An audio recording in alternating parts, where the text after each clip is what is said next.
સુખ આવે તો શાંતિથી જીવવું, સંપત્તિ વધે તો પચાવી જાણવી, નામના વધે તો કામ સારા કરવા, વખાણ વધે તો ફૂલાવવું નહીં, પ્રગતિ વધે ત્યારે દુઆઓ લેજો, સુખી હો ત્યારે વડીલોના આશીર્વાદ લેજો, પ્રેમ વધે તો નમ્રતા રાખજો, માન વધે તો સહન શક્તિ રાખજો, સમય ખરાબ હોય ત્યારે ધૈર્ય રાખશો અને મૂંઝવણ કે દુઃખી હો ત્યારે હિંમત રાખશો.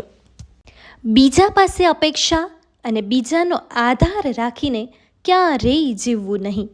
ઈશ્વરે આપણને બધી જ શક્તિઓ આપેલી છે, બસ તેને ઓળખીને ચાલીએ, પછી જુઓ દુનિયાની કોઈ તાકાત કે પરિસ્થિતિ તમને દુઃખી નહીં કરી શકે.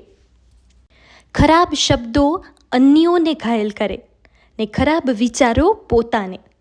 વ્યક્તિની સુંદરતાની ખોટ સારા સ્વભાવથી ભરી શકાય છે, પરંતુ ખરાબ સ્વભાવની ખોટ કદી સુંદરતાથી પણ પૂરી શકાતી નથી.